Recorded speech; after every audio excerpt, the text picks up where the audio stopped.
Hi, welcome to Attainable Green. I'm Jess, and today I'm going to share with you what's going on with my orchid collection for the fall season. Now, I'm going to share with you a couple things in bloom and what I'm doing to prepare for the cooler weather. The first plant I want to share is the Phalaenopsis Trespass. Now, this is a summer blooming species, and it is so fantastic because it's on its third flush of blooms. This is a great species because not only does it bloom on and off throughout the warm summer season, every flower is a little bit different because it has a little bit of random patterning. Depending on the temperature, you can get more red or more white in the color of the flowers, so it is amazing. It has a slight grassy fragrance, but I wouldn't necessarily call this a fragrant orchid. Next is the Dendrobium Tobens. Now, I have two forms, the regular form and the giganteum form, and both flowered during this summer season. The giganteum form is more vigorous in my environment, and it's on its third flush of blooms. After the flowers bloomed on the regular form, I put them in my humidity tent for them to grow vegetatively. And because of the higher humidity in the tent, the new canes that are growing are a lot stronger and more plump. Next is my Miltoniopsis Hajime Ono. Now, this is a fairly large plant, so it has 6 spikes this year and about 3 to 4 flowers per spike, which makes for a great show. Unfortunately, due to our crazy heat wave and weather, the flowers just didn't really last very long, and the show was not as spectacular. This plant has a slightly rose citrusy scent, so it's very pleasant. I'm hoping that next time around this plant blooms, it matures during cooler weather so that we can get a better display for this Miltoniopsis. Now, the last of my indoor orchids is the Paphiopedilum QF Mini. Now, this is what they call a teacup Paphiopedilum. It is very tiny and miniature. Because the leaves are so tiny, it's a little bit hard to see the patterning, but it definitely has mottled leaves. This plant only has 1 bloom per fan. Even so, it is a fantastic orchid. So the next section are plants that are blooming outdoors. And the first one I want to mention is my Angraecum leonis. I got this one early in the year and it looked pretty bad. But surprisingly, this one has bloomed and it was an amazing show. This is a night fragrant orchid. So at night, the fragrance comes through and it's kind of a peppery, musky scent. Next is the Aerangis hyaloides. And this one is a miniature Angraecoid. When I got it, it was already in bloom, and currently it is still in bloom. It has these little flushes of flowers that come out from the spike as it continues to elongate. I think it'll probably be continuing to bloom until the cool weather hits. I'm not sure what the scent is since I haven't smelled it at night. The next plant is the Bratonia Shelob Tolkien.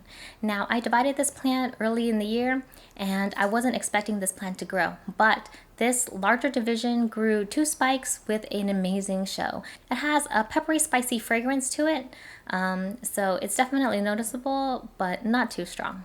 The next plant is the Cleisocentron gokusingii. Now, this is one of the rare true blue flowers of the orchid world. I got this in bloom, and it has a small cluster of blue flowers, and they have a kind of crystalline texture. It's a little bit hard to photograph since it's quite small, but it's beautiful nonetheless. The next plant is the Miltoniopsis Santanie. Now, this is a warm-growing Miltoniopsis species, and it's been doing so wonderful for me. It had 1 flower this time, but I'm sure that as this plant grows bigger and more vigorous, we'll probably see more flowers from it.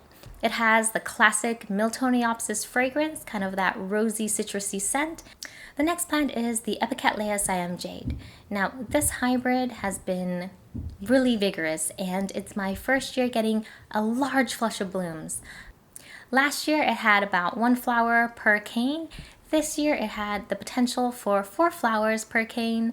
However, slugs attacked my buds, and so I only ended up with 2 per cane or 4 flowers in total. It made a lovely display, and I can't wait for next year because I know that the potential for this plant can be phenomenal, and it could be great as long as I protect it from pests. Now, the last plant I want to feature is my Zygonisia snowbird Kaila. Now, this Zygopetalum hybrid has been really easy for me to grow. I wasn't really expecting my Zygopetalums to bloom this year because I don't think it got quite enough light, but this one didn't skip a beat. This plant put up 2 spikes on an immature growth with several flowers. So this potential for this plant is huge, and I'm definitely excited because this is the first time I got a Zygopetalum to rebloom. So those are the plants that are in bloom for the summer season, and it's really exciting to see a lot of my plants mature and do well. And I'm hoping that as I continue to grow and get better at growing orchids, I'll have more blooms to share. So transitioning my collection from summer to fall, there are a couple of things that I have to do. Now, first of all, I have a lot of plants this year and I acquired a lot of plants this year, so I will need a second greenhouse. When it comes in, I will build it and show you how I'm setting it up. Also, during the fall season, it is the great orchid migration. I'll be transferring some of my outdoor orchids indoors and some of my indoor orchids outdoors and doing a kind of swap. Basically, that means my Miltoniopsis and Zygopetalums are going to be moving back outdoors after they bloom, and I'll be moving most of my Cattleyas indoors. And when my Cataseums go dormant, they're also going to be transferred indoors. Here in Southern California, we don't get much rain, but it definitely goes down into the mid 40s or 30s. So it's not super cold, but it's definitely cooler than most orchids would like. So by giving them a little bit of protection, I'm hoping that they will make it through the season. Also, a lot of the plants are slowing down their growth, and so I won't need as much fertilizer or as much watering since they won't be drying out as quickly. This is also the perfect time to do your last minute repotting, just to make sure that everything is set up for the winter season, because as it cools down, I just want to minimize any stresses on the plant. During the fall and winter time is also when other orchids are starting to spike and show their blooms. And so I know that there are a couple of plants that are starting their spikes and blooms, and they'll be ready for that season. So I'm going to leave them as is and let them be. I'm hoping that there will be a nice show for the seasons up ahead. So that's it for my orchid update. Thank you guys so much for watching. If you like this video, please give it a thumbs up and subscribe to my channel, Attainable Green, for all the latest updates and to follow along on my orchid journey. I hope you guys are doing well, and I'll see you in the next video. Bye!